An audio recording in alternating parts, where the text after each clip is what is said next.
Amém.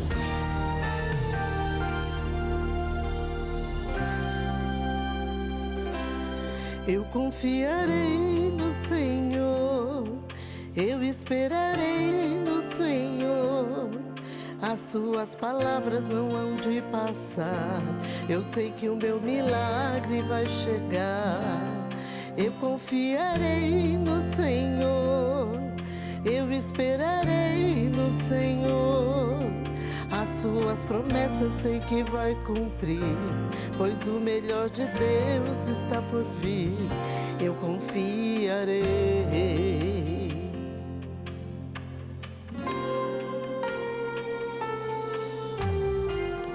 Depositarei minha fé em Jesus de Nazaré. Eu confiarei no Senhor, também esperarei no Senhor. Aos teus pés me prostrarei, o teu nome adorarei. Eu confiarei no Senhor, também esperarei no Senhor. Nada pode abalar minha fé, minha confiança em Deus.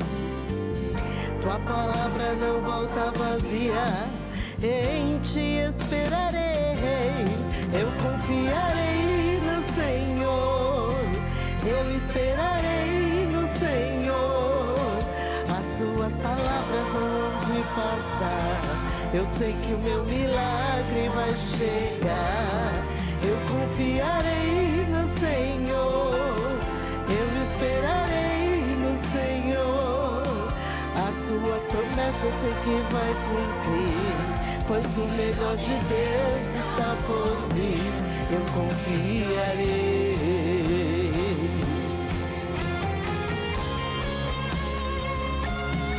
Aleluia.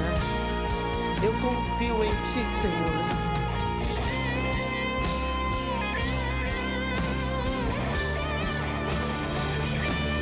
Eu confiarei no Senhor, eu esperarei no Senhor. As suas palavras não hão de passar, eu sei que o meu milagre vai chegar. Eu confiarei no Senhor, eu esperarei no Senhor. As suas promessas sei que vai cumprir, pois o melhor de Deus está por vir. As suas promessas sei que vai cumprir, pois o melhor de Deus está por vir.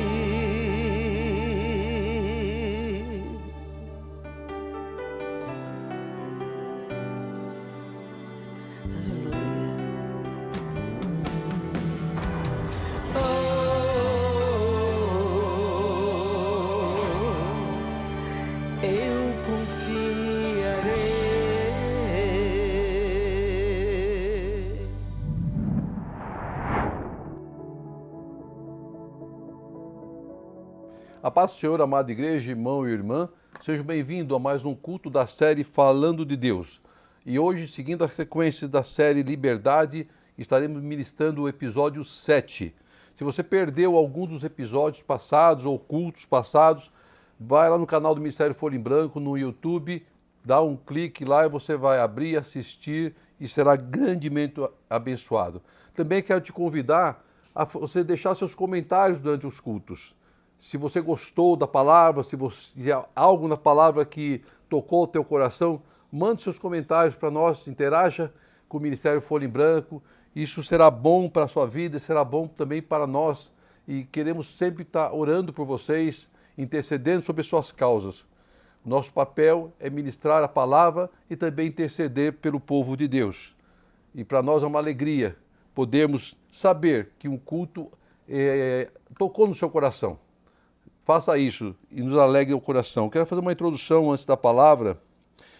Acho que muitos já conheceram, ouviram falar do pastor Billy Graham, falecido pastor Billy Graham, uma pessoa muito lembrada com muito respeito e gratidão por tudo que ele fez pelo ministério, pela obra de Deus. Um grande evangelista do século XX, que morreu aos 99 anos. E segundo a história desse grande homem de Deus, ele levou a palavra de Deus em mais de 190 países.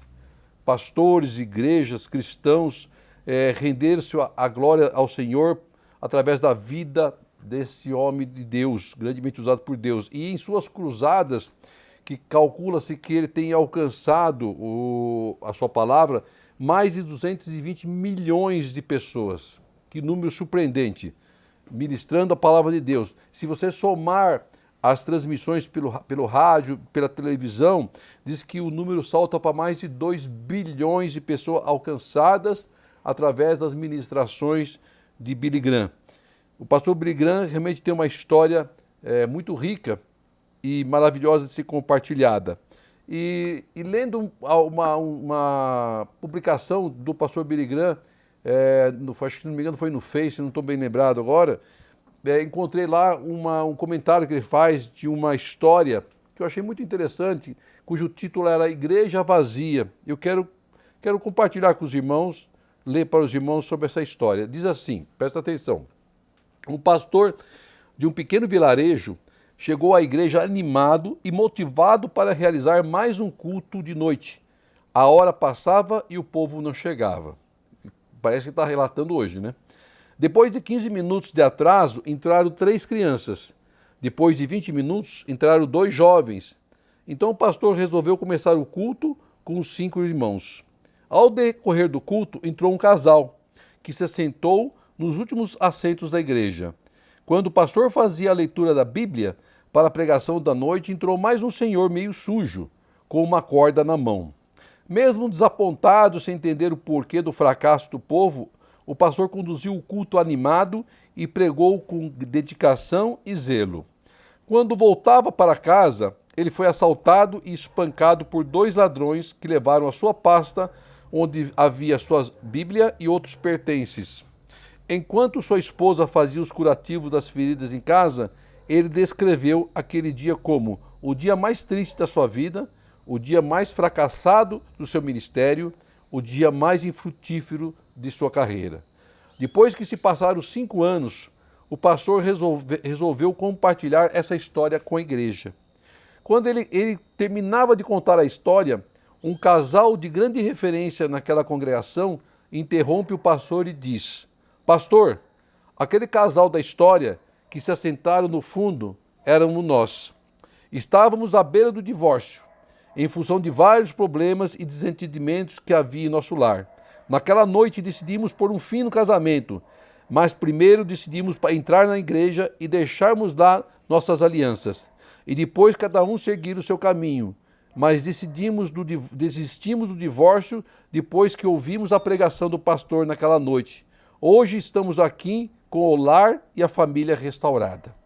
Enquanto o casal falava, um dos empresários mais bem-sucedidos da localidade, que ajudava no sustento daquela igreja, acenava pedindo oportunidade para falar e disse: Pastor, eu sou aquele senhor que entrou meio sujo com uma corda na mão. Eu estava à beira da falência, perdido nas drogas. Minha esposa e meus filhos tinham ido embora de casa por causa das minhas agressões. Naquela noite, eu tentei suicídio, só que a corda arrebentou. Quando eu ia comprar uma outra corda, vi a igreja aberta. Decidi entrar mesmo sujo com a corda na mão. Naquela noite, a mensagem perfurou meu coração e saí daqui com ânimo para viver. Hoje estou livre das drogas. Minha família voltou para casa e me tornei o maior empresário do local. Lá na porta da entrada, o diácono que fazia o protocolo gritou: Pastor, eu fui um daqueles ladrões que assaltaram o senhor. O outro morreu naquela mesma noite, quando realizávamos o segundo assalto do dia. A pasta do pastor tinha uma Bíblia e eu passei a ler quando acordava pela manhã. Depois resolvi entrar nessa igreja. O pastor ficou em choque e começou a chorar, junto com a congregação. Afinal, aquela noite que ele considerava uma noite de fracasso, foi uma noite ricamente abençoada. O culto havia sido feito e conduzido por Deus.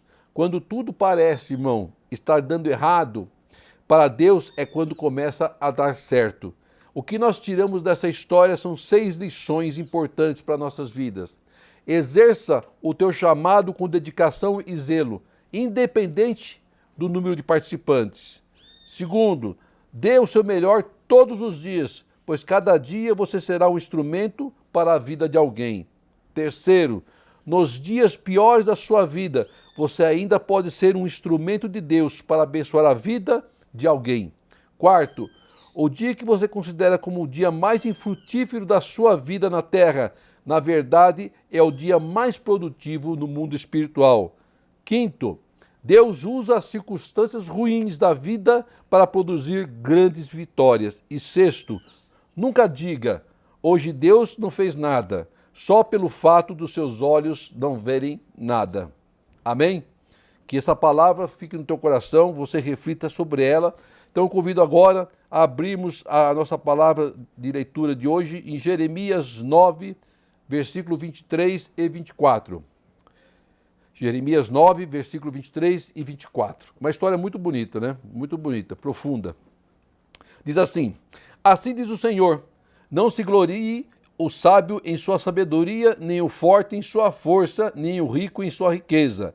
Mas quem se gloriar, glorie-se nisto, em compreender-me e conhecer-me, pois eu sou o Senhor, e ajo com lealdade, com justiça, com retidão sobre a terra, pois é dessas coisas que me agrado, declara o Senhor. Declara ao Senhor. Glória a Deus. Nós vamos falar hoje, acho que de um tema que é muito comum nós encontrarmos ou na empresa onde trabalhamos, dentro da igreja, ou no nosso convívio familiar. O ego. Ego é o problema número 1 da humanidade atualmente. Então nós vamos buscar um entendimento através da palavra de Deus, do estudo de Deus, de que a Bíblia fala a respeito do ego. E esses 2 versículos diz muito a respeito disso. As atuais visões do homem sobre o ego são muito confusas. Todos ensinam a importância de uma pessoa ter uma visão positiva sobre si mesmo. É comum a gente ouvir isso. A Bíblia, por outro lado, não tem nada de bom para falar do ego. Nada. Não obstante, a igreja, particularmente nos últimos 100 anos, tem refletido cada vez mais o que o mundo prega, em vez de pregar o que as Escrituras ensinam. Uma inversão de valores. Podemos ver que o ego define o caráter das pessoas e quão distante elas são de Deus.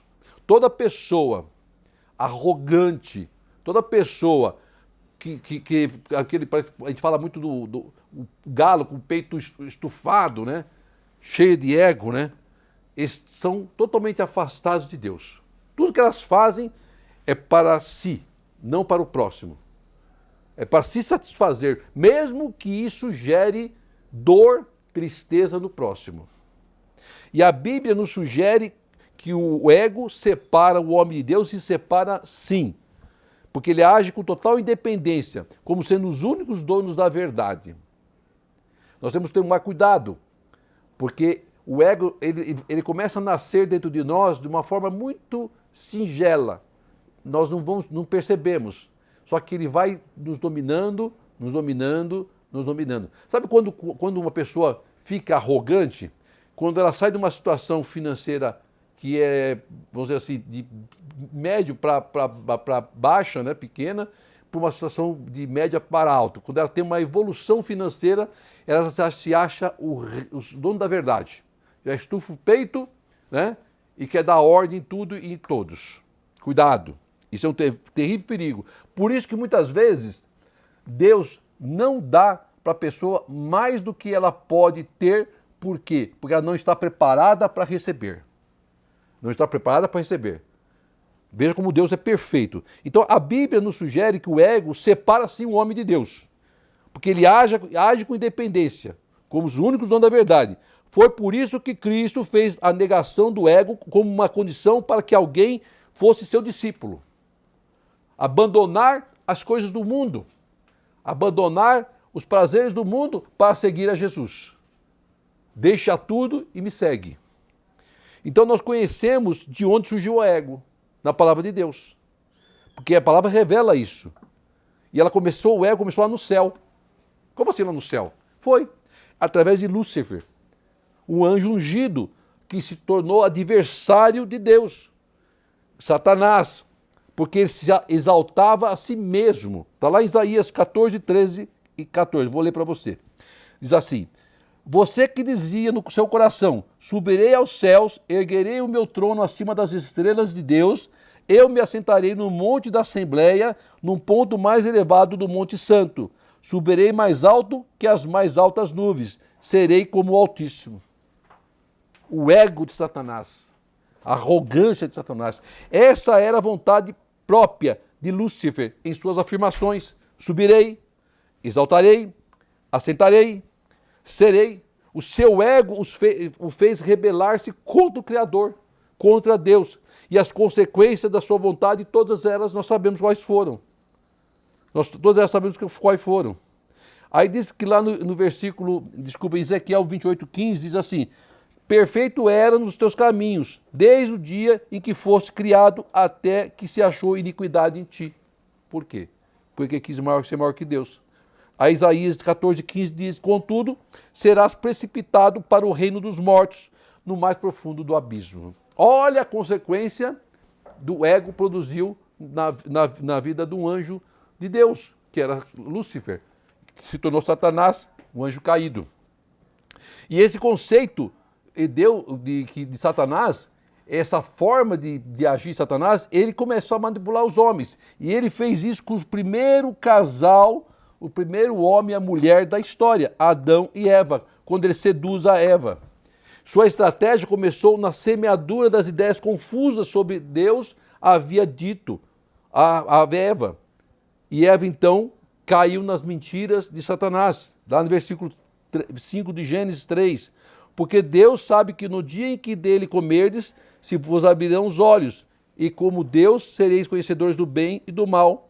Então nós temos aqui um início de uma mentira, de um engano, através do ego produzido no coração de Eva e de Adão, e que levou à consequência do pecado. As coisas podem acontecer na nossa vida, meu irmão, minha irmã, que às vezes nós não estamos atentos e não percebemos e vai nos levar a desviarmos do propósito de Deus, ao engano, porque tudo que foge do que está na palavra de Deus não procede de Deus. Então nós temos, por isso, nos alimentarmos da palavra para sabermos como agir em situações em que Satanás tenta nos manipular. O ato de desobediência de Adão e Eva contra a única ordem proibitiva dada a eles por Deus estabeleceu o pecado e o ego em seu caminho destrutivo. Consequentemente, toda a humanidade ficou separada de Deus e hoje você vê todo mundo buscando satisfazer seu ego, buscando satisfazer seus desejos. Muitos vão na igreja querendo apenas ouvir profecia de prosperidade, de bênção, de riquezas, de bens materiais.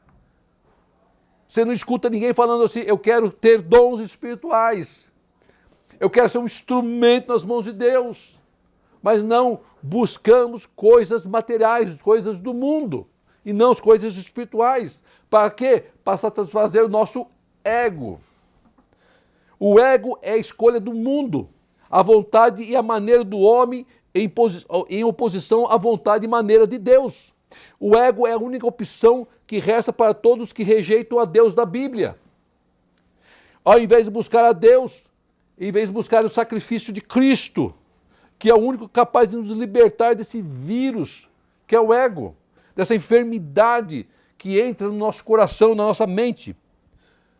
Existem momentos em que queremos fazer prevalecer nossa vontade. São situações em que colocamos nosso eu à frente de tudo e todos, tornando-se egocêntricos, vaidosos, aumentando a nossa autoimportância de forma muitíssima perigosa. Muitíssima perigosa. Alimentamos gradativamente os problemas trazidos pelo ego em nossas vidas. Veja que vírus terrível é na vida de um cristão. E hoje vemos isso acontecer, igreja sendo bombardeada nesse sentido. O pregador já sobe no altar com o peito estufado, parecendo um galo de briga, se achando macho, terno né? De primeira. Eu sou o dono da verdade, ninguém é dono da verdade, a verdade está na palavra de Deus, unicamente na palavra de Deus. Somente através da palavra de Deus que nós podemos nos libertar dos ataques de Satanás. E Satanás começou a agir sobre a vida do homem, chamando para o coração do homem o ego, o conceito de que ele consegue resolver tudo sem a necessidade da intervenção do Senhor. Foi o orgulho de Satanás que transformou ele em um anjo caído. Outro exemplo é o casal que nós falamos, Adão e Eva, que também desobedeceram a Deus. Por quê? Porque ele instigou-se neles o ego, de quererem ser maior que Deus, de quererem ter o mesmo conhecimento que Deus. E isso os afastou do Senhor, afastou do Pai. Provérbios 16, 18 diz assim: o orgulho vem antes da destruição, o espírito altivo antes da queda. Olha aí, o Provérbios 16, 18, hein? O orgulho vem antes da destruição e o espírito altivo antes da queda. Nós encontramos, infelizmente, muitas pessoas escravas do ego, aprisionadas, e só leva elas à ruína. Elas perdem a liberdade, são prisioneiras, infelizes. Eu conheço pessoas assim, nessa situação, se acham felizes, mostram os dentes sorrindo, mas na verdade estão vazias por dentro. Não tem alegria em nada que fazem. Sentem prazer em ver destruir o irmão. Sentem prazer em ver a infelicidade de alguém. Sentem prazer em tocar nas feridas. E a Bíblia nos ensina que o ego perpassa ou posterga os ensinamentos do Salvador. O cristão não pode ser egoísta ou soberbo. Seria uma contradição com todo o preceito de humildade e amor ao próximo que Jesus Cristo nos ensinou. Mateus 23, 12 diz assim: qualquer, pois, que a si mesmo se exaltar, será humilhado. E qualquer que a si mesmo se humilhar, será exaltado. Palavra de Deus, né? A palavra do homem. A obediência ao Evangelho, aos ensinamentos de Cristo, deve sempre prevalecer sobre nossas vidas, para que o ego seja sufocado e não nos domine. Porque é da natureza humana. Se ele deixar, ele vem nos dominar sim. A Bíblia nos ensina que o ego, ou a autoimportância, ela é terrível. É um veneno para nossas vidas que nos contamina aos poucos e nos leva à morte. Por isso que o livro de Provérbios nos aconselha não sermos sábios aos nossos próprios olhos. Cristo nos ensinava para segui-lo, para que nós seguíssemos, nós teríamos que renunciar a nós mesmos. O que significa isso? É abandonar as armadilhas do coração do homem, é abandonar o ego, a arrogância, deixar de lado a nossa vontade para que Deus governe as nossas vidas. E aí eu te pergunto, quem está governando a sua vida? Pense sobre isso. Quem está governando a sua vida? Você está embaixo da governança de Deus ou das suas próprias vontades, ou dos seus próprios desejos? Medite na sua palavra diariamente. Uma das primeiras atitudes que nós temos que tomar é meditar na palavra de Deus, para só assim conseguirmos vencer as setas malignas do diabo. A Bíblia é um bálsamo de conhecimento para quem a procura.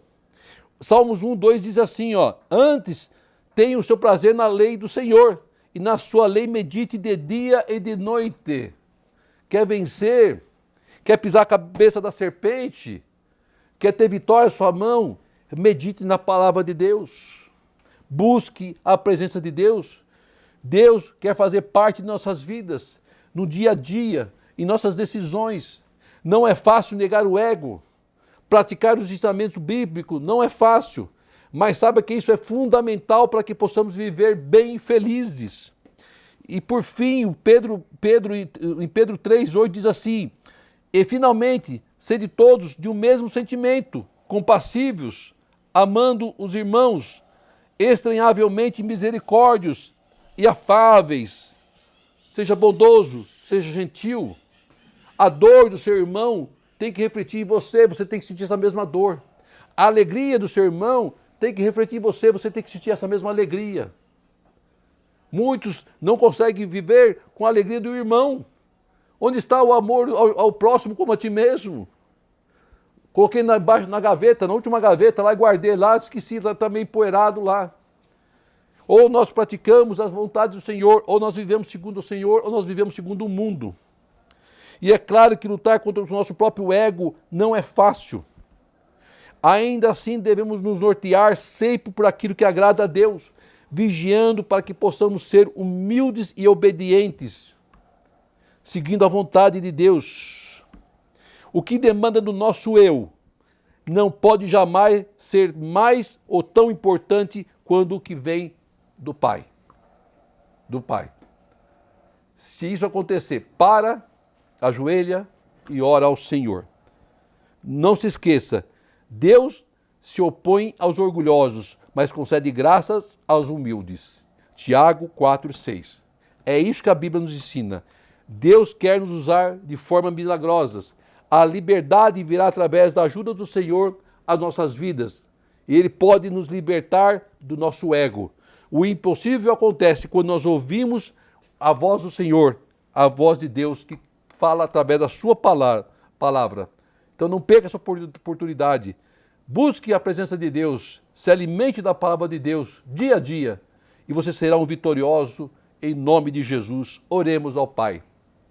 Querido Deus, amado Pai, Tu nos ensinaste através da sua palavra, Pai querido, aquilo que não lhe agrada, Pai, aquilo que contamina o coração do homem, Pai amado, o ego, Pai, aquele que deseja ser autossuficiente, Pai, independente do agir de Deus, Pai.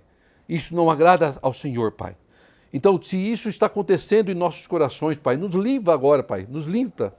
Tira de nós esse vírus, essa doença, Pai querido. E nos dá um coração, Pai amado, misericordioso, Pai amado.